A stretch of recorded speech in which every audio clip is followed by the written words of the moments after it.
Tenho certezas, tenho dúvidas, tenho medo, tenho alegrias, tenho mágoas, tenho pensamentos loucos. Sou eu, és tu, no fundo nós. Até porque cada vez que me sento aqui para conversar com alguém, eu sei que somos todos malucos.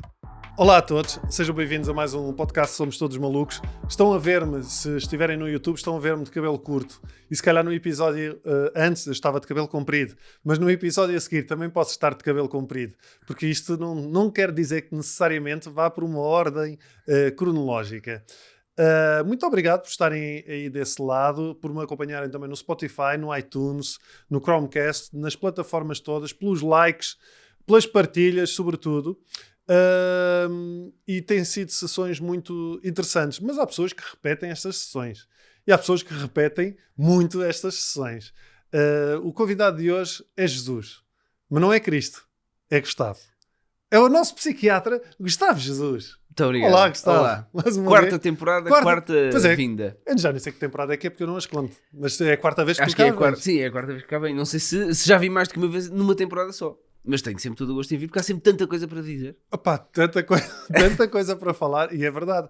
Aliás, a última vez que vieste cá, nós estávamos a falar de dúvidas e tínhamos uma lista extensa de dúvidas e ficámos ali por 2 ou 3. Verdade. Porque isto há muita coisa por debater. E por isso é que o tema de hoje, depois de conversarmos um pouco, decidi centrá-lo num único pormenor, ou num único tema, porque eu acho que isto vai ter aqui pano para mangas e sobretudo porque foi algo que já te chamaram a atenção muitas vezes, não é? Que seria algo interessante para falar. Certo. E a mim também, que é a perturbação da hiperatividade e déficit de atenção, que é um distúrbio do neurodesenvolvimento que acontece sobretudo em crianças e que se manifesta entre os 6 e os 12 anos, mais ou menos, certo? Certo, se calhar acabavas a tua introdução e eu assim comentava tudo rajado. Então pronto, mas o que eu ia dizer a seguir é que tem-se vindo a perceber que não é só uma coisa de criança. Claro, não é de todo. Bem, antes de mais, muito obrigado pelo convite novamente. Para essa. Eu gosto muito sempre de aqui vir e também Obrigado, obtenho António. sempre muito bom feedback das vindas aqui, no sentido em que as pessoas acham que é útil falar de temas complicados de forma simples e Sim. descontraída e com bom humor. E eu fico feliz por isso, porque acho que quanto mais se falar de saúde mental e até de doença mental, porque depois hoje em dia também há um bocado esta coisa de, não sei se já reparaste que não se fala em doença mental, é tudo saúde mental, dá a ideia que não há doença mental.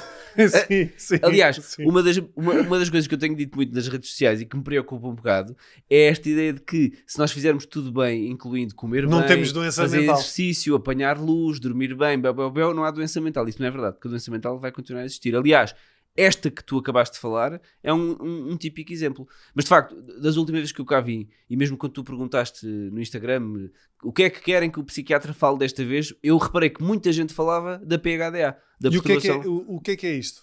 Pronto, portanto, só para a perturbação de hiperatividade e déficit de atenção, vou chamar a partir de agora PHDA, é uma perturbação de neurodesenvolvimento, e como há outras, por exemplo, as perturbações de espectro do autismo, também são perturbações de neurodesenvolvimento. Isto quer dizer que há doenças psiquiátricas que se instalam num determinado momento da vida, como é o caso da depressão, das perturbações de ansiedade, que já falámos aqui em episódios anteriores, ou até de uma doença psicótica, não é? Que se instala num determinado momento, em que a pessoa antes tinha um funcionamento e passou a ter outro. Nas perturbações de neurodesenvolvimento não é assim.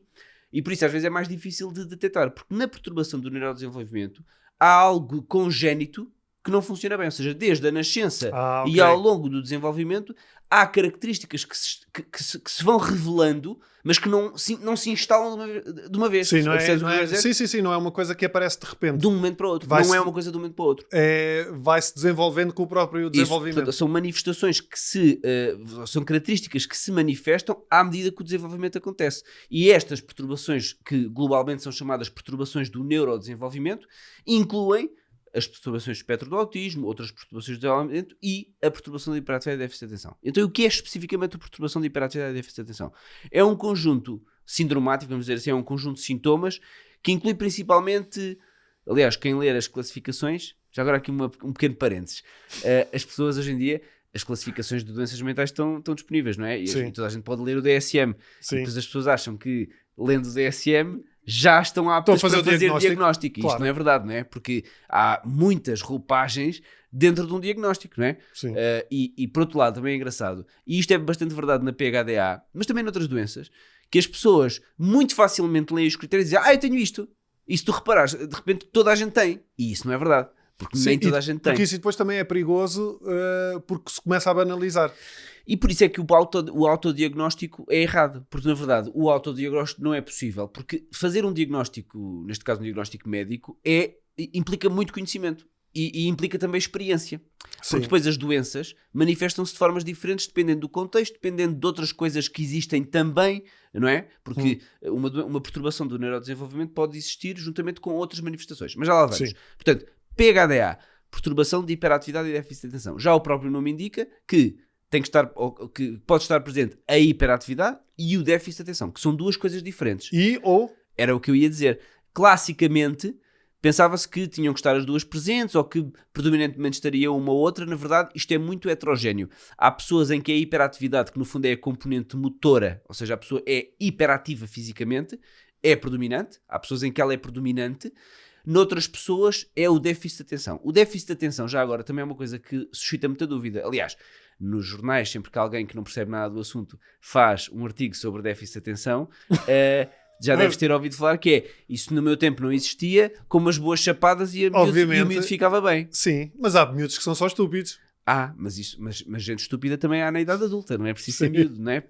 Há pessoas estúpidas e pessoas não estúpidas em todo o lado e a propósito de tudo. Mas sobre isto, claro que dar chapadas a miúdos com déficit de atenção não lhes vai tirar o déficit de atenção. Porque qual é o argumento que muitas pessoas não usam? sei à chapada. Não sei, infelizmente, porque era bastante mais fácil, não é? Se saísse à chapada estava tranquilo. O que é que... qual é a confusão? É que... qual é o argumento que estas pessoas usam? Dizem assim... só não tem atenção para o que não lhe interessa, não é? Porque é verdade. Se for para jogar, está ele muito atento. Ou quando é para ir sair com os amigos, então não lhe falta atenção. Ou para estar ao telemóvel, está sempre ao telemóvel para isso ele está atento. Mas o que é o déficit de atenção? O déficit de atenção, na verdade, tem um nome errado. Não devia ser déficit de atenção, devia ser uma desregulação da atenção. Porque o que há é uma... hiperatenção seletiva. Mas existe. Isso se chama hiperfoco. Então o que é o déficit de atenção? Portanto, já falámos da hiperatividade, que é a parte motora, não é? Mexe-se demais, devemos dizer assim. Mas quando se mexe demais é uma coisa patológica. Não consegue estar quieto, nas aulas levanta-se e senta-se, é incapaz de estar quieto na cadeira, balança a cadeira sistematicamente, põe os pés por baixo da cadeira, depois levanta-se, atira borrachas, atira papelinhos, mas isto numa base contínua. Fala muito. E numa base disfuncional. Fala muito. Portanto, isto é a parte da hiperatividade. Depois temos o déficit de atenção, que no fundo é uma desregulação da atenção. O que é a atenção? A atenção é uma função cognitiva, não é? Superior, que é a capacidade de tu focares a tua vida mental num determinado objeto, num determinado acontecimento. E essa atenção, tu tens diferentes tipos de atenção. Tens uma coisa que é a atenção sustentada, que é manteres a atenção num determinado objeto ou num determinado acontecimento de forma contínua no tempo. E depois tens outros tipos de atenção. Por exemplo, a atenção dividida, que é estares num sítio e estares atento a muitas coisas ao mesmo tempo. Por exemplo, não é? Isso não... Parece que estás a falar da minha mulher. A atenção dividida? Sim, as pessoas classicamente dizem, mas isto é obviamente um mito, que as mulheres têm mais capacidade de atenção dividida. Não, mas é verdade. Até há as pessoas que dizem eu não sou como as mulheres que conseguem fazer tudo ao mesmo tempo. Eu não consigo. Isto não tem nada a ver com ser mulher ou ser homem, tem a ver com o cérebro de cada um. Mas o que está afetado no déficit de atenção é a atenção sustentada, não é a atenção dividida. Por exemplo, e até muitas vezes, as pessoas que têm déficit de atenção até são consideradas, ele está atento a tudo. Ele não está atento a tudo. Ele tem tipo um radar de atenção muito amplo e quando há uma coisa que se destaca no ambiente, isso chama a atenção. Mas o ter a atenção muito dividida também não faz com que perca a atenção. Sustentada, claro. Sustentada no sentido não tem atenção. Portanto, por isso é que eu digo que há uma desregulação da atenção. Ou seja, há alguns tipos de atenção, mas não é uma atenção funcional. E então há um déficit de atenção sustentada que, obviamente, é impeditivo para fazer uma série de coisas que a pessoa quer fazer. Como, por exemplo, ler, estudar, estar atento de uma forma mais prolongada. Mas depois, e isto depois eu posso dizer porque, quimicamente no cérebro, a que é que isto corresponde? Mas, por oposição, as pessoas com déficit de atenção conseguem manter uma atenção hiperfocada. A isso chama-se hiperfoco. O hiperfoco normalmente acontece em coisas de grande interesse para a pessoa, que às vezes são coisas que para ti não podem não ter interesse nenhum, mas para aquela pessoa tem, e coisas que são extremamente estimulantes, como por exemplo videojogos, que têm muita cor, muita luz, interatividade, muito som, ou outras coisas assim. E por isso é que depois dizem assim, ele só tem interesse para o que lhe convém, e para o que lhe convém já não tem atenção. Mas, mas por exemplo, nos adultos os sintomas são iguais? Boa pergunta. E mesmo assim... Eu só faço boas perguntas. Mas atenção que não é só isto que existe no déficit de atenção e hiperatividade. Eu já vou dizer o que é que há mais. Mas Aliás, vou já dizer. Então diz, vou já sim, dizer. sim. Porque isto são os dois principais, que até estão no nome da própria doença. Mas depois há outros dois, que muitas vezes são deixados de parte e que não são tão considerados, mas que são muito importantes. Um deles, vamos dizer o terceiro, é a impulsividade.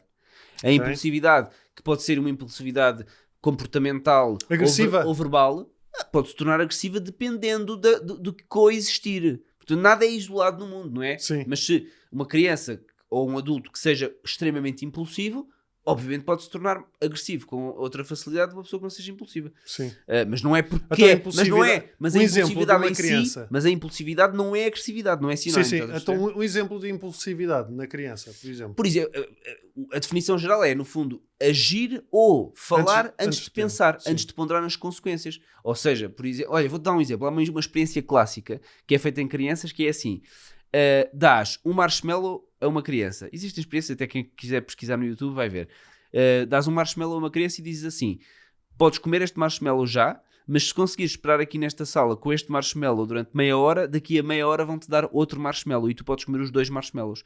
Uma criança muito impulsiva não consegue esperar, porque não consegue adiar a recompensa. Uma criança muito impulsiva, quando ele diz podes comer um marshmallow já, ele Pumba, já comeu. já está a comer. Portanto, a impulsividade implica uma incapacidade de adiar a recompensa ou de adiar aquilo que advém do comportamento. Sim. E portanto fazem logo. Uma coisa também muito típica, tanto nas crianças como nos adultos, é interromper o outro quando o outro está a falar. Por exemplo, tu estás-me a fazer uma pergunta e eu completo a tua pergunta. Eu não tenho paciência para te ouvir até ao fim, já sei o que é que vais dizer, acaba a tua pergunta, ou então dou logo a resposta.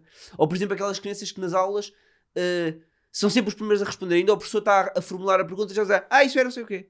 Sim. E pode até tornar-se chato ter uma criança assim numa turma. Portanto, isto pode ser impulsividade. E depois, em último lugar, este então tem muito, muito pouca atenção, é a desregulação emocional, que é as pessoas com déficit de atenção e com hiperatividade muito facilmente têm reações emocionais muito extensas, sejam elas positivas ou negativas, com pequenos estímulos. E muitas vezes têm dificuldade em voltar ao estado basal. Ou seja, reagem muito e depois ficam naquele calor da emoção e conseguem voltar mais dificilmente. Agora repara, eu dei-te quatro tipos de sintomas. Sim, mas não tem tudo. Eles não estão todos presentes ao mesmo tempo, nem todas as pessoas têm eles todos. Pois. Mas tudo isto faz parte do quadro. E uma pessoa que tenha um pode depois mudar e passar a ter outro? Pode, e isso era a pergunta que tu fazias há pouco, que era, e nos adultos como é que isso se manifesta? Então, tipicamente, o que é que acontece?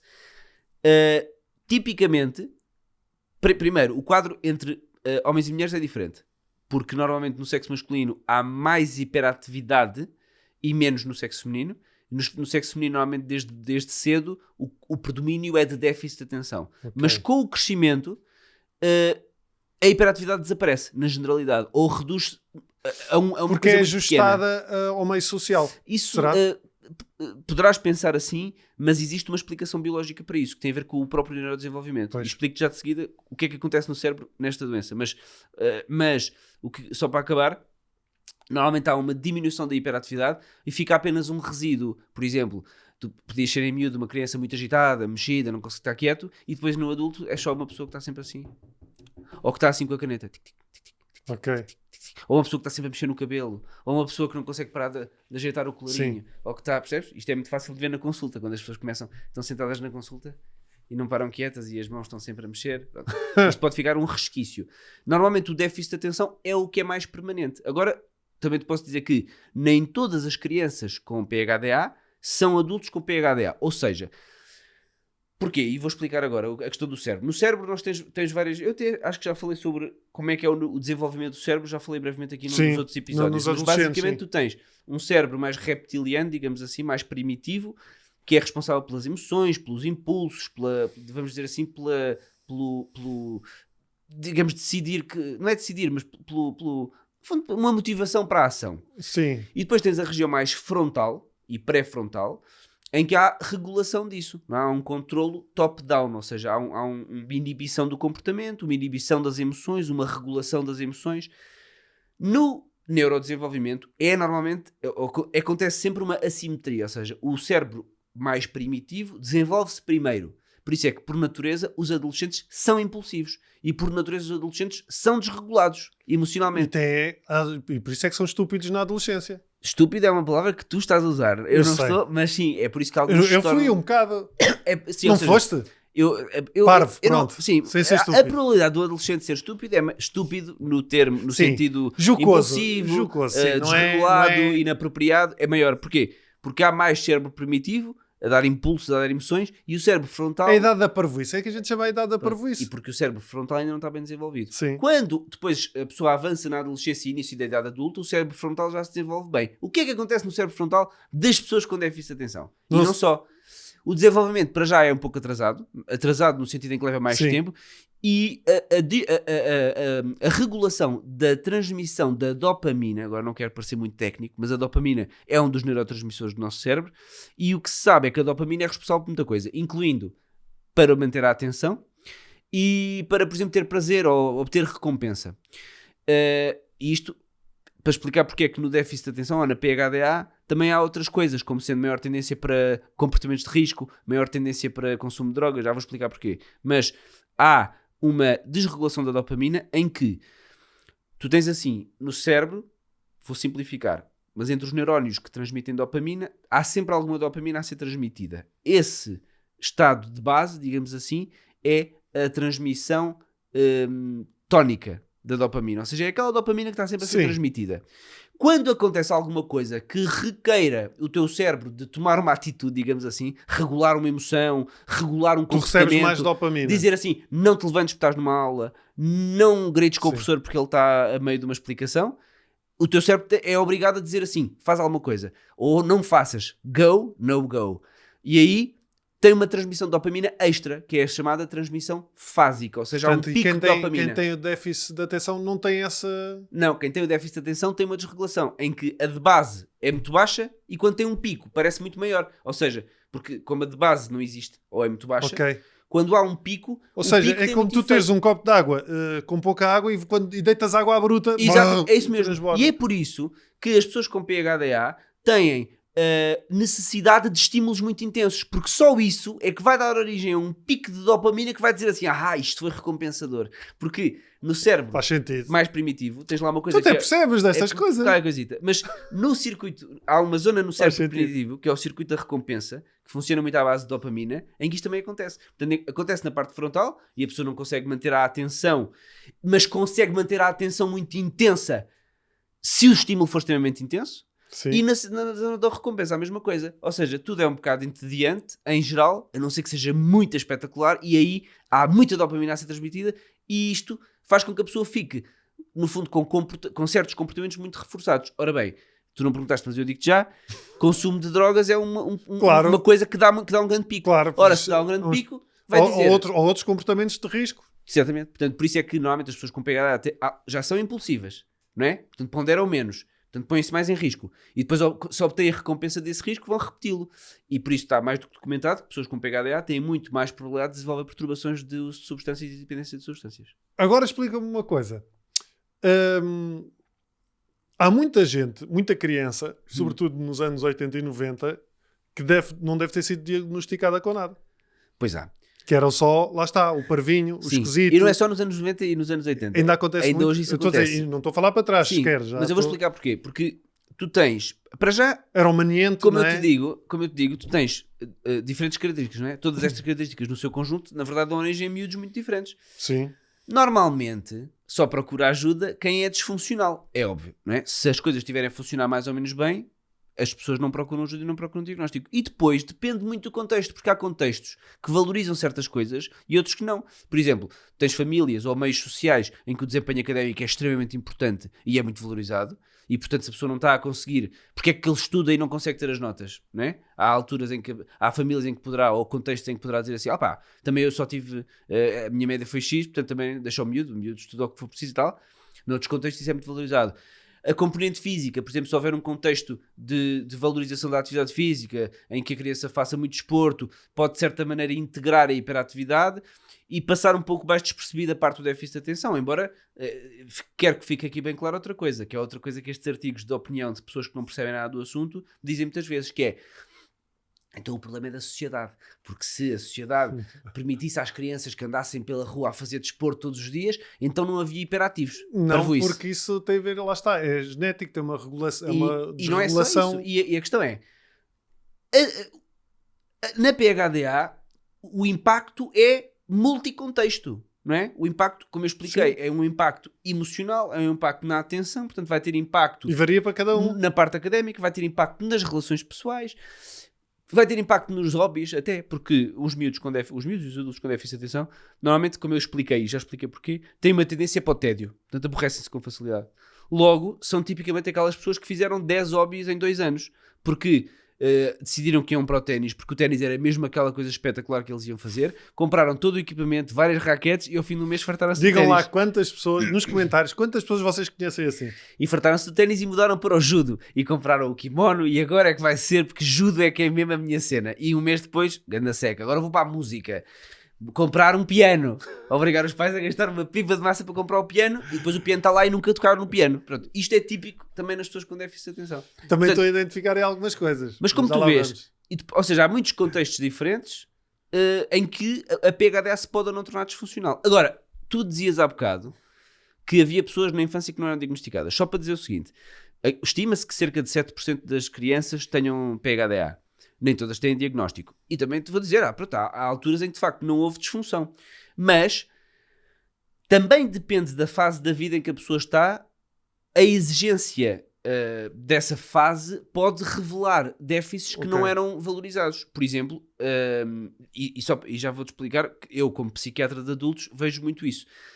Mas também é verdade que o próprio cérebro, como eu expliquei, desenvolve-se, o cérebro frontal amadurece e cerca de metade das pessoas deixam, portanto, dos 7% de crianças que tinham critérios, cerca de metade deixa de ter critérios. O que não quer dizer que não tenha lá um componentezinho que ficou... Mas não é disfuncional. Mas deixou de ser disfuncional, ou Sim. então no seu conjunto... Então uma pessoa que tenha um filho que lide com essas questões e que possa estar desconfiada, o que é que ela deve esperar? Que a coisa se torne disfuncional ou... Epá, é muito difícil, aquela coisa do one size fits all não existe Pois. em medicina, e nem em psiquiatria, nem em pedopsiquiatria, porque cada caso é um caso. Agora, eu acho que deve ser procurada ajuda médica se houver disfunção óbvia em alguma das áreas da vida, seja ela na parte académica, ou nas relações interpessoais, ou nas relações familiares, ou se houver sofrimento da criança. Porque a criança pode manifestar sofrimento. Porque tu não te esqueças de outra coisa. Muitas vezes, e isto acontece muito nos meus doentes, que me chegam, como eu te expliquei, eu já há muitos anos que faço consulta de PHDA do adulto. Comecei a ter, aliás, no Hospital Júlio de Matos, onde fiz a minha formação de internato, e depois continuei no PIN, onde atualmente trabalho. E faço consulta de PHDA adulto, portanto, há mais de 10 anos. E é frequente os adultos como é que chegam à consulta. Hipótese 1. Tiveram um filho que teve o diagnóstico de PHDA e dizem, mas eu sou exatamente assim e sempre fui assim, eu tive estas dificuldades e algumas delas continuo a tê-las. Sim. Eu tenho alguma coisa e procuro ajuda. Hipótese B. Problemas no relacionamento. Isso é outra. Sim, hipótese B é tem outra patologia e vão à consulta por outras queixas e depois na história pregressa identifica-se que isto existe. Estás a perceber? Sim. Ou, outra hipótese também, identificaram na família algum caso, porque como tu também já disseste, a hereditabilidade é muito grande. A hereditabilidade da PHDA é de 75% a 85%. Quer dizer que é altamente provável, se uma pessoa tem PHDA, que um filho venha a ter também. Mas isto para dizer o quê? Agora esqueci-me da tua pergunta. Tu próprio também te esqueceste, não foi? Não, eu acho que estávamos a falar sobre sobretudo as diferenças entre o adulto e a criança. O que eu ia dizer, exatamente, eu ia dizer que diferentes fases da vida impõem diferentes desafios às pessoas. Pois. E portanto, tu podes passar até na escolaridade obrigatória até relativamente bem e tens um nível intelectual que permite que a pessoa vá se safando bem e entram na faculdade e é o desastre total. Porque o estudo já não é acompanhado, porque o curso é muito menos estruturado do que no ensino secundário. Porque já estás por tua os conta. professores dizem, agora tens um semestre para fazer isto, no fim do semestre apresentas aqui os teus resultados e isto pode se tornar altamente disfuncional e portanto o déficit de atenção pode se tornar aparente apenas quando as exigências assim o exigem. E uma pessoa pode só ter PHDA? PHDA só em adulto? Não. Não, não, nunca pode surgir na idade adulta. E isso é uma boa pergunta que tu fazes, porque às vezes as pessoas, sabendo que eu tenho este interesse nesta área, vão à minha consulta especificamente à procura dessa ideia. E muitas vezes há o déficit de atenção que surge como um sintoma de outra doença. Porque há duas coisas. Primeiro, viver com déficit de atenção e com hiperatividade desde criança aumenta o risco de outras doenças psiquiátricas, nomeadamente, eu já expliquei, consumos de substâncias e outras perturbações de adição, mas também mais prevalência de perturbações de ansiedade e de perturbações depressivas, o que é lógico, porque é uma vivência de stress e é uma vivência de frustração, porque os miúdos muitas vezes sentem, eu achava que era capaz de melhor do que isto, ou eu estudo e nunca consigo aquilo que acho que o meu estudo permitiria, ou eu estou sempre aquém daquilo que eu acho que as minhas verdadeiras capacidades me permitiriam. Isto é frustrante. Uma coisa, por exemplo, que acontece muito nos miúdos e que depois também tem muito impacto na autoestima. É outra coisa que é muito afetada na PHDA, é a autoestima. E quando chegam à idade jovem adultos, são pessoas com baixa autoestima. Porquê? Porque ao longo da vida foram frustrados pelas próprias vivências e por aquilo que os outros dizem. Pois És um preguiçoso, tu não queres é fazer, tu és muito esperto, porque se for para jogar já estás tu cheio de disponibilidade. Agora se é para estudar, se é para estudar a história do Egito Antigo, já não queres e tal. Portanto, e depois o preguiçoso, o calão, ou então até mesmo tu és burro, como é que tu estudas tanto e não tens boas notas? Só podes ser burro e tal. E isto são coisas que deterioram a própria autoestima. Outras vivências também muito, muito frustrantes para as pessoas com déficit de atenção é, tu estás na aula, o déficit de atenção, assim, o modelo de ensino não é o melhor, também não é a coisa mais estimulante à face da Terra. Não é o melhor para estimular a atenção. Não é um por si só. É assim, claro que diferentes escolas, diferentes modelos, mas em geral o ensino clássico não é a coisa mais estimulante que há. Sabemos isso, não é? E, portanto, se tu não consegues manter a atenção sustentada, não vais manter a atenção na aula. O que é que fazes? Ou, se a pessoa for muito hiperativo, há um comportamento disruptivo. Se a pessoa tiver muito déficit de atenção, desliga. É tipo como os desenhos animados do Charlie Brown, os adultos que eram assim... E esses miúdos e adultos fazem uma coisa que é muito descrita na literatura inglesa como mind-wandering, que é, desligam do mundo real e vão à sua vida. Intelectualmente falando, estão a pensar, passam ali uma hora inteira na aula, mas não estão a ouvir nada, estão a pensar. Também acontecem conversas, por exemplo, um grupo de amigos, estão 5 gajos, e tu, o tema não te interessa, desligas. 10 minutos depois, dizem, estás a ouvir, Raminhos? Estou a falar contigo. O quê? E depois não fazem o que é que estava a ser falado. Agora, imagina o que é, estás numa aula, assim, e depois dizem assim, Raminhos, o que é que achas deste assunto? E o miúdo eu vou-te dizer acorda, como é que eu respondia nas aulas de francês quando a minha professora dizia isso. Très bien. Eu dizia sempre a mesma coisa. Eu fazia assim, ce n'est pas possible. Exatamente. Qu'est-ce qu'on va faire? E a professora aceitava isso como uma resposta válida. As primeiras 2 vezes. Vamos bloquear a resposta. Mas, ou seja, agora imagina o que é isto. Estamos a levar aqui para a brincadeira, mas isto repetido ao longo da tua vida vai gerar coisas. Incluindo há pessoas que desenvolvem, por exemplo, ansiedade social. Também é típico. E depressão? E depressão, claro, é aí que eu queria chegar. Portanto, depois tu podes ter a pessoa sempre teve PHDA, isto é frequente na minha consulta, ver pessoas que sempre tiveram PHDA, a coisa sempre passou mais ou menos indetectado, mas as frustrações sucessivas e a vivência de stress sucessivo levam à instalação de uma depressão. E aí... E a pessoa se calhar vai lá pela depressão. Claro, e tu, é conveniente que os médicos também e que os psicólogos tenham sensibilidade para conhecerem as perturbações do desenvolvimento, e por isso é que é tão importante em qualquer primeira consulta, seja médica ou psicológica, fazer uma história pregressa da infância até ao momento atual. Porque senão a pessoa pode ir lá informação. E pode curar-se da depressão e volta, mas está lá a base, portanto volta ao mesmo. E há outra coisa importante, é que a depressão manifesta-se de formas diferentes se a pessoa tiver PHDA, porque tu de base tens uma pessoa mais impulsiva, mais distraída, tal. A depressão também se manifesta de forma diferente. Agora, isto tudo para responder à tua pergunta, que era: é possível o déficit de atenção aparecer só na idade adulta? Se for doença do desenvolvimento, perturbação do desenvolvimento, PHDA, não. Essa surge na infância, desde pequeno, e vai-se manifestando e vai-se manifestando até a idade adulta. Outra coisa diferente é tu nunca tiveste nada disso, aos 30 anos tens uma depressão e aí desenvolves sintomas de déficit de atenção. Mas isso é diferente. São sintomas cognitivos da depressão. Resultantes e, da portanto, depressão. Vão ser tratados com o tratamento adequado à depressão. Não tem nada a ver com PHDA. Faço-me entender? Faço, sim, senhor. Sim, senhor. Agora, há aqui uma história muito curiosa, porque eu, quando conheci o Gustavo, e nós estávamos numa campanha a falar sobre a depressão. Sim, exatamente, sobre depressão. E eu falei do meu historial do transtorno obsessivo compulsivo, e o Gustavo, já não lembro em que contexto, mas chamou-me a atenção e disse: se calhar podes ter PHDA. E eu, não. Mas, E tu dizes, não, eu já andei há 20 anos em psiquiatras e psicólogos, não há hipótese. não nenhuma. tenho nada disso. E o Gustavo, não, mas tu não fazes isto e isto. E eu, sim, mas não tem nada a ver. Mas isso ficou na minha cabeça e eu segui a minha vida. Até que estava à conversa com um amigo meu, psiquiatra também, que tu conheces, que é o Luís Sim. Mendonça. E estávamos a falar sobre outro tema e ele de repente diz-me assim: tu já foste ver se tens déficit de atenção? E tu achaste coincidência a E eu, mais, não é? mau, já são 2.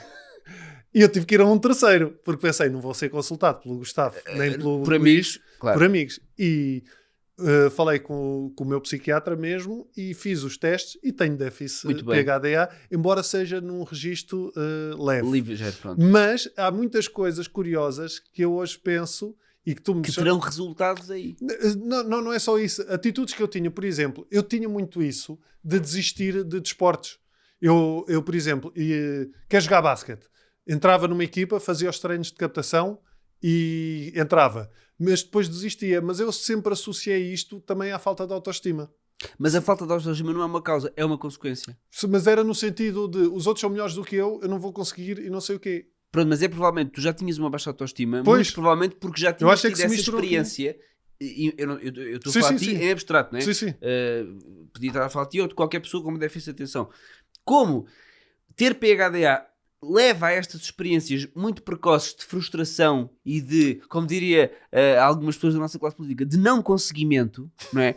Como a PHDA traz experiências de não conseguimento ao longo do desenvolvimento, isto acontece numa fase, porque a grande questão das perturbações de neurodesenvolvimento é que elas estão a acontecer enquanto a tua personalidade se desenvolve. Não é? E depois portanto, elas mistura-se tudo. exatamente, e vão ter implicações importantes. E portanto, se tu falhas, porque há outras coisas, como por exemplo, perder coisas, nunca saber dos objetos, nunca Isso- saber da carteira, Epá, eu nunca era- saber do olha, telemóvel, eu pá, tu fiz- nunca sabes de nada. Já é o quarto passo que eu te peço este ano. Isso Tu não, andas a brincar isso não com me isto. acontecia, mas acontecia. Isso do desporto acontecia muito, em quase todos, vôlei, basquete, handball. Aos 16 anos fiz treinos de captação para futebol e fiquei na equipa e desisti.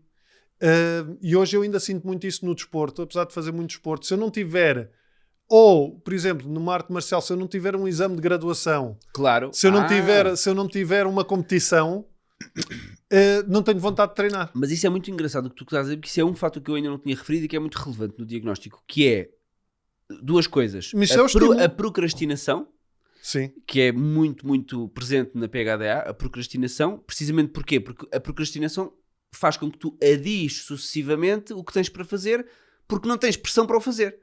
Até que há uma data, que é o prazo final. E as pessoas com déficit de atenção muitas vezes reconhecem que estudam sempre na véspera, mas acabam por ter boas notas, até que entram na faculdade e depois deixam de ter Mas boas eu, em notas. relação ao trabalho, é assim também. Eu, por exemplo, se tenho um espetáculo, eu peço ao meu agente para me marcar a primeira data, para eu ter a data. Garantir que vai começar. E não é só isso, é para eu saber, ok, eu tenho que começar a trabalhar porque eu vou fazer este espetáculo a partir Claro. daqui. E isso acontece muito. E há uma muito curiosa que me chamou muita atenção, que foi quando tu disseste que tu às vezes não te interessas muito por uma atividade e depois quando a tens concluída nunca mais ligas. Certo. Epá, e eu lembrei-me, eu comecei-me a rir porque eu lembrei-me que na pandemia, como estava toda a gente em casa e eu fazia na altura jiu-jitsu, eu resolvi fazer... Já não fazes? não, porque... tipo assim, Pois, por Mas alguma não coisa. Sim, claro, há uma razão. Diz lá, porquê é que foi desta vez? não, porque com a pandemia comecei a fazer outra coisa. Claro, O exatamente. jiu-jitsu não dava para fazer sozinho. Mas o que é que eu fiz?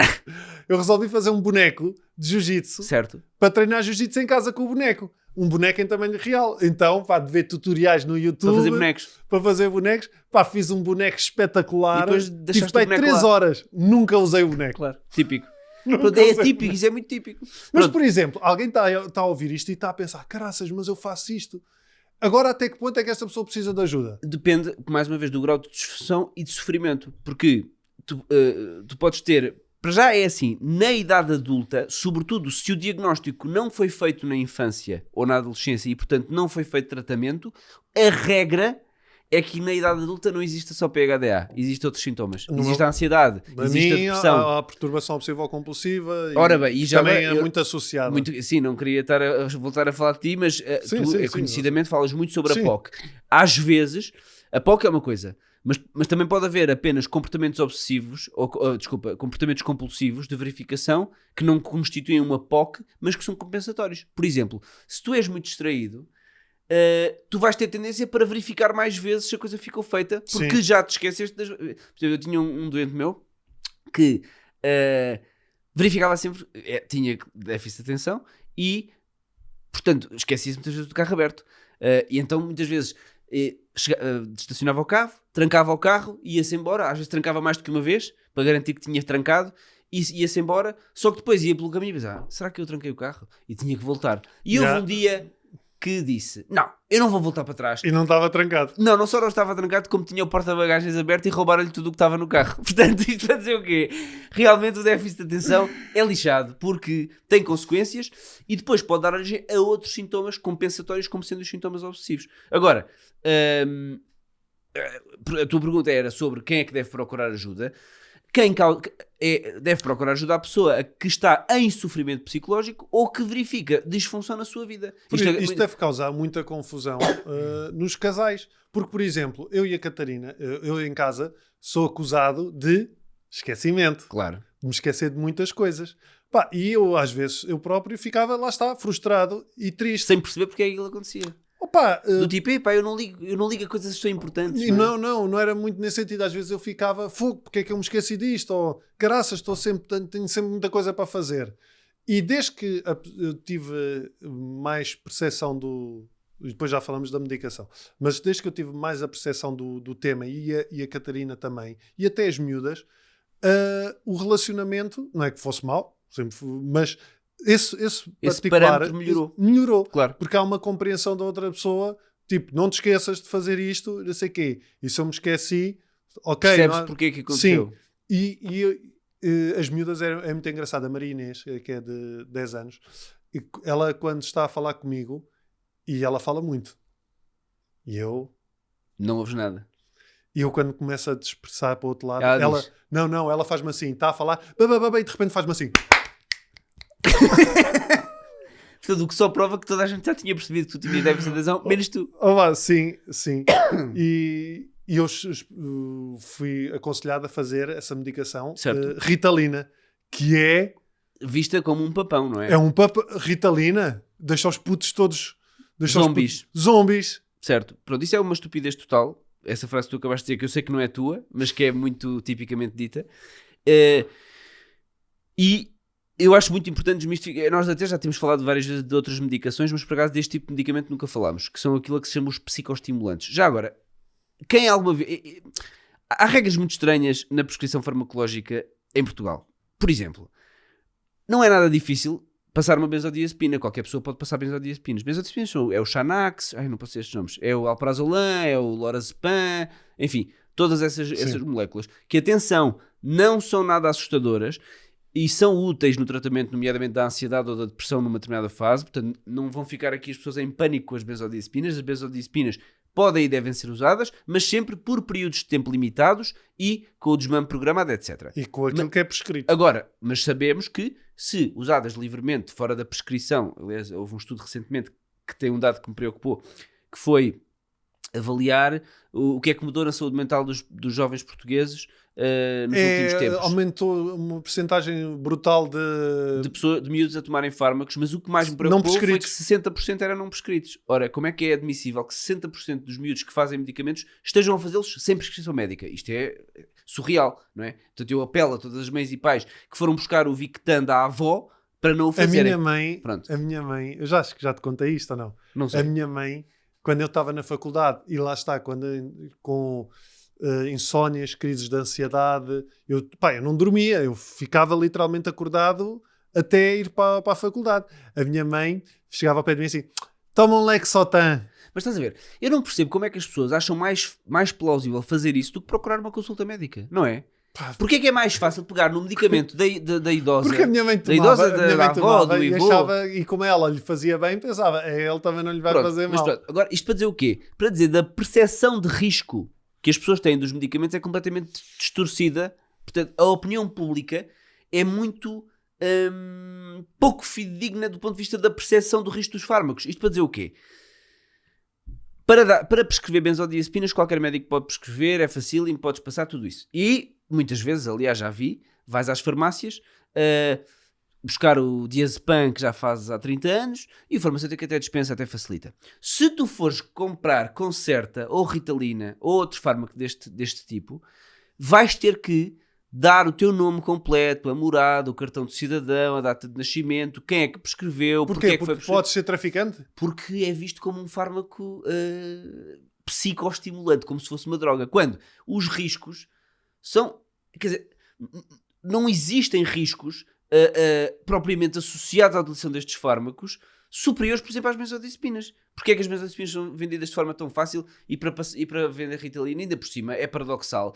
Porque a Ritalina e o Concerta e outros medicamentos, o Elvance, por exemplo, isto para dizer os nomes das marcas, para não parecer que estou a selecionar alguma indústria farmacêutica. Para uma viagem ao Brasil? Não, senhor, posso falar de todos. Vou passar, aliás, a falar em nomes da molécula e não nomes comerciais. Lisdexafetamina, o metilfenidato, entre outras substâncias. Porque é que são altamente controlados? E é paradoxal, porque são prescritos a crianças, dando uma percepção de risco enorme, quando uma benzodiazepina que pode ser mal utilizada é quase vendida como se fosse um Smarties. Portanto, isto é muito paradoxal. Isto passa uma mensagem errada à população. Agora, para dizer que este grupo de fármacos, portanto, os psicoestimulantes, que inclui a Ritalina, o Concerta, o Elvance, etc., são fármacos extremamente eficazes. Primeira coisa, são dos fármacos, em termos de percentagem de melhoria dos sintomas, são dos fármacos... Não me dei bem com a Ritalina.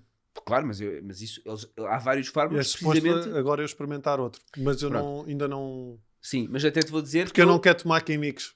Pois, é assim, tu não gostas de químicos, não é? Tu preferes uma ganzinha. Para melhorar a concentração. Estou a gozar. Exato, eu sei que não é verdade. Eu sei que não é verdade.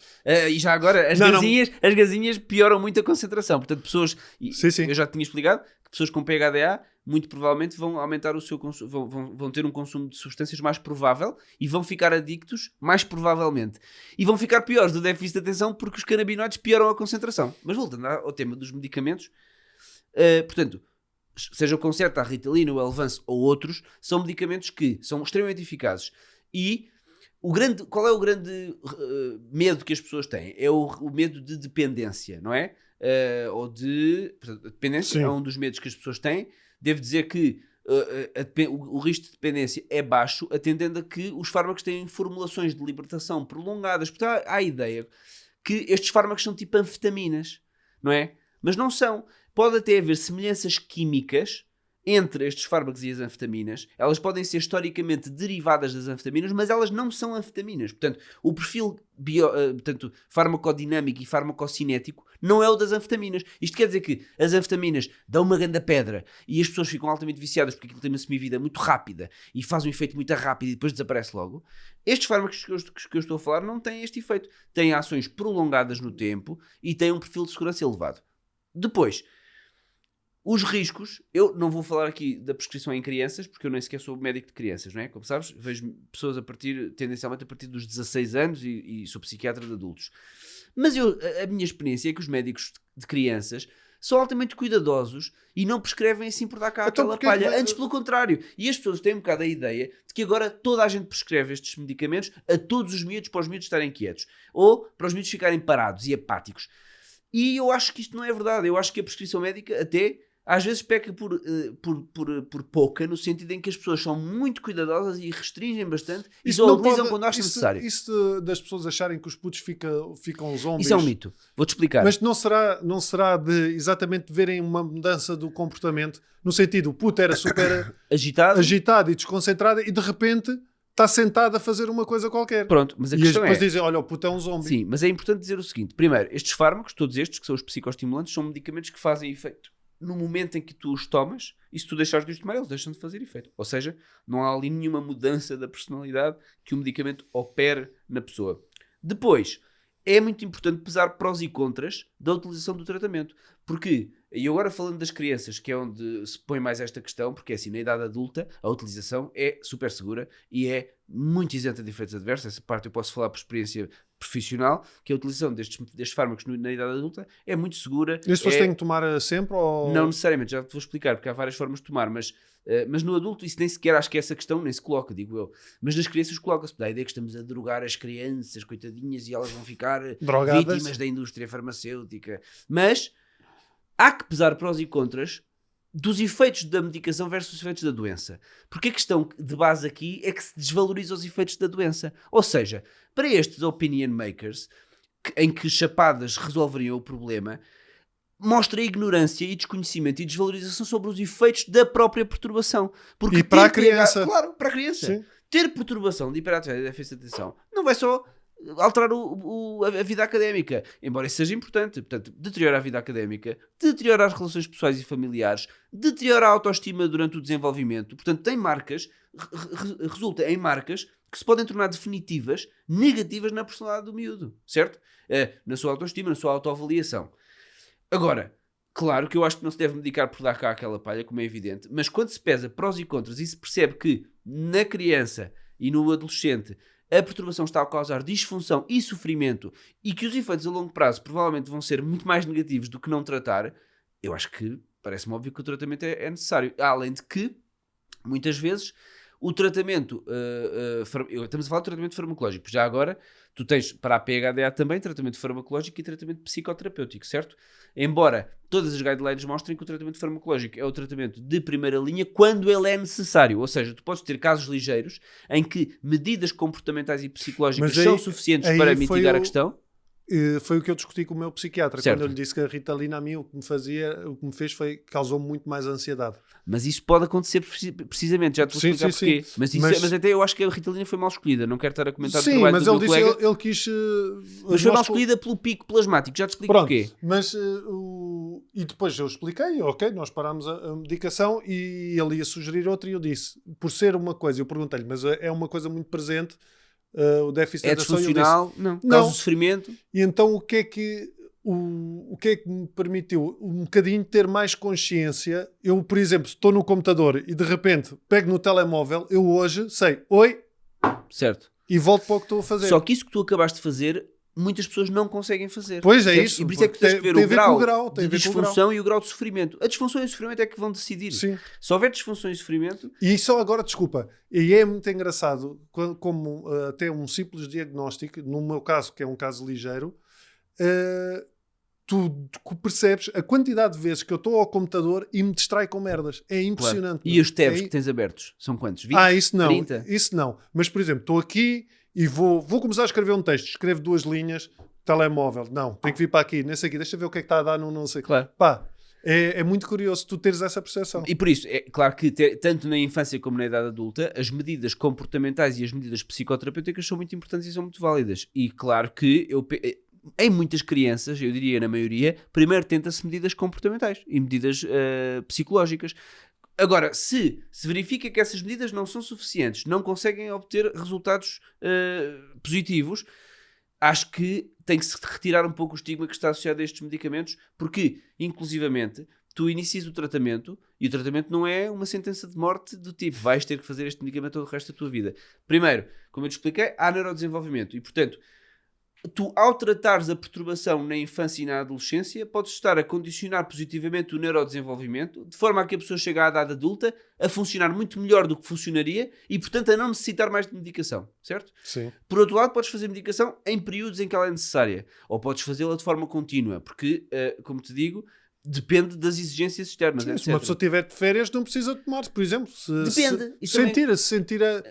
Imagina, mas depende, vais percebes? para a praia...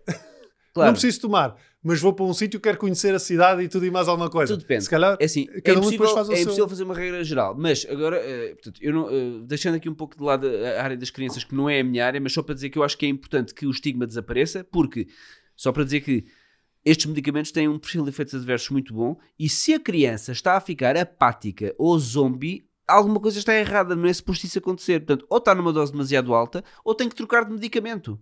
Portanto, não vale a pena condenar o tratamento de uma maneira global, porque aquele medicamento naquela dose fez mal ou teve efeitos que não foram desejados, então pronto, vamos riscar aqui a medicação do nosso plano, porque há outras hipóteses que podem ser úteis e podem ser importantes. Mas pronto, voltando à idade adulta, perguntas tu, mas a pessoa vai ter PHDA toda a vida, vai necessitar de fazer medicação a vida toda? Depende das pessoas, porque depende dos contextos e depende das exigências e depende também de outras variáveis, como até se a pessoa está deprimida ou não. Eu vou-te dar um exemplo.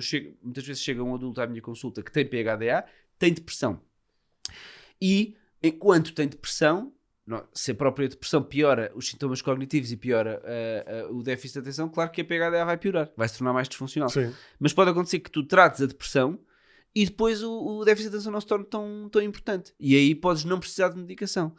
Ou pode acontecer que, por exemplo, tenha alguns casos de pessoas que trabalham na área financeira, que têm determinadas alturas Sim. do ano que são extremamente exigentes e que têm, no fim do ano, têm que fazer, sei lá, contabilidades ou levantamentos contabilísticos e que têm que estar em longas horas a ver folhas de Excel e que naquela parte do ano, aquilo corre muito mal e causa muito sofrimento e não é possível fazer aquele trabalho de outra maneira se não for com a medicação, mas que no resto do trabalho, do resto do ano, a coisa não é tão disfuncional e não é necessária. Outras pessoas precisam da medicação sempre, porque o seu grau de déficit de atenção é tão elevado que perturba permanentemente tanto a vida profissional como a vida familiar, porque depois as relações também são muito perturbadas. Porque tu tens uma característica que eu ainda não falei, é a questão da impaciência. A impaciência, a intolerância à espera. Por isso pessoas com PHDA muito frequentemente não conseguem estar em filas. Eu vejo no supermercado, vejo logo pessoas com PHDA quando estão 2 pessoas na fila. Mas e também a senhora... pode não ser isso. Então pode ser o quê? Pode ser só impaciente. Pode, mas o que é a impaciência? A impaciência é uma característica que num Mas se uma síndrome... pessoa... Não, claro que eu não faço... Atenção, eu não faço diagnósticos no supermercado. Estou só a dizer que... Não faz ao pé da charcutaria. Não faço. Mas há pessoas que, pelo grau de impaciência que denotam, a mim levantar-me-iam a suspeita de terem PHDA. Mas eu não vou ter com as pessoas do Mas é supermercado. engraçado, tu estás a falar e eu estou a pensar numa data de amigos meus que vejo uma data de traços. Pronto, é uma questão de... E tu também procurar provavelmente ajuda. pessoas. E tu quando vês alguém assim no teu seio de amigos dizes alguma coisa? Claro. Pois, como disseste a mim. Digo, não quer dizer que seja eu depois a fazer o diagnóstico, mas posso recomendar, acho que devias procurar alguém que faça um diagnóstico formal para ver se isso está a ser ou não disfuncional. Pá, tenho um amigo meu que acorda, não consegue acordar a horas, Certo? esquece montes de vezes de reuniões e de coisas. O computador dele é o caos completo, é o pior computador que eu já vi até hoje. Antes o computador do que a vida. Também é um bocado. Era aí que eu queria chegar precisamente. É porque muitas vezes a vida das pessoas com PHDA é um caos. E é o E as pessoas gajo- não percebem porquê. É o gajo mais impaciente que eu conheço. E quando tu disseste isso, eu estava logo a ver a cara A dele nas vê-lo a filas. bufar nas filas, não é? Sim, a bufar nas filas. Certo. Se calhar vou ter que lhe dizer. Provavelmente, e depois também pode surgir, depois tudo depende, imagina, claro que depois por cima disto vem a vida, e a vida às vezes tem fases melhores e outras piores. Se tiveres filhos pequeninos, dormes pouco, a falta de sono gera irritabilidade, a irritabilidade numa pessoa impulsiva que é impaciente dá um caldo entornado. Dá um caldinho. Dá um caldo entornado e por isso, claro que a PHDA depois aumenta o risco de muitas outras coisas, mas é importante reconhecer a PHDA como uma entidade que pode ter imensas consequências e, portanto, não a desvalorizar no sentido de dizer que com 2 chapadas o assunto vai lá. Então que indicação, não é que indicação, conselho, porque tens sempre de deixar um conselho no fim. Que conselho é que tu deixas a alguém que se possa estar a ouvir esta conversa e possa estar a identificar aqui alguns traços? O meu conselho é sempre o mesmo, não é? É procurar uma consulta Sim. médica. Porque a consulta médica permitirá fazer o diagnóstico diferencial de tudo aquilo que pode estar relacionado ou não com PHDA. Porque eu volto sempre à carga com a ideia de que tu, antes de fazeres um diagnóstico psiquiátrico, tens que ver o que é que se passa Exato. num todo. Sim. Se há hipotiroidismo, se há outra coisa qualquer. Mas, mesmo que uma pessoa não deseje ou que sinta que não vai fazer tratamento farmacológico, por exemplo, como tu próprio disseste, só o facto de se reconhecer que existe, neste caso PHDA, pode ser muito positivo para a própria percepção que a pessoa tem de si própria, no sentido de dar compreensibilidade àquilo que se passou na sua vida toda e que às vezes pode ser visto como um fracasso ou como uma falta de investimento. Ou é muito frequente ouvir pessoas dizer assim: eu toda a vida eu nunca investi realmente em nada, eu sou a minha mãe é que tinha razão, eu nunca ia chegar a lado nenhum, ela já dizia, e este tipo de coisa. E ainda ontem tive um rapaz na minha consulta que dizia assim: eu tenho tantos planos e eu nunca consigo fazer nada de jeito. Eu tenho tantos planos, tenho as ideias, eu acho que as ideias são boas, as pessoas dizem-me que as minhas ideias são boas, mas eu depois não as consigo concretizar. E por isso o que eu quero dizer é que Mas aí só com consciência também não vai lá. Claro que não, mas aí é que está.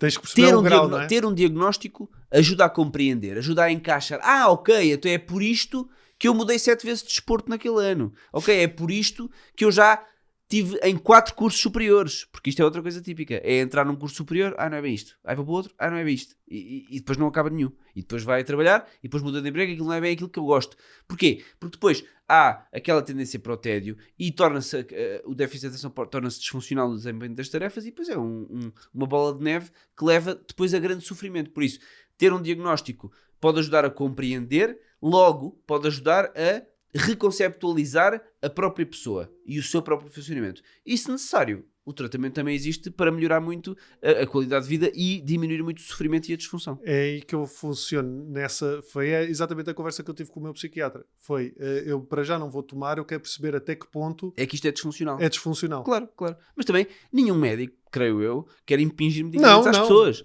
As pessoas...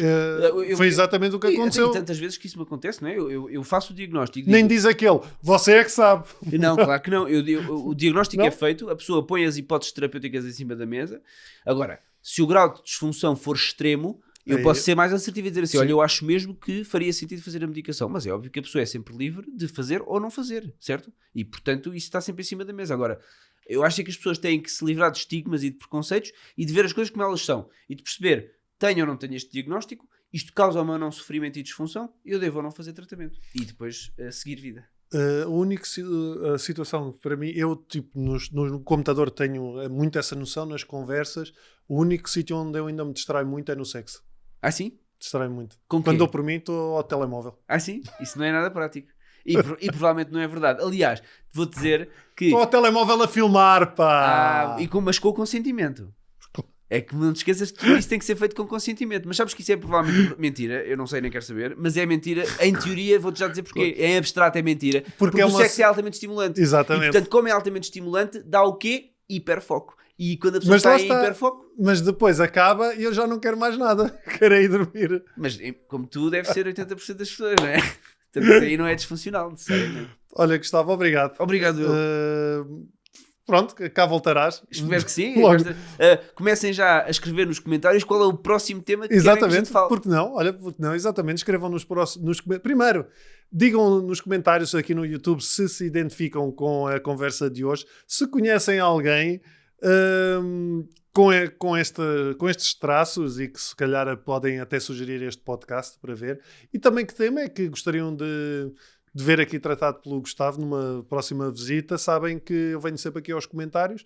Agradecer também a quem está no Spotify, no iTunes e Chromecast e quem nos ouve. Lá está, se calhar para estar mais focado também. Muito obrigado por estarem desse lado e até para a semana.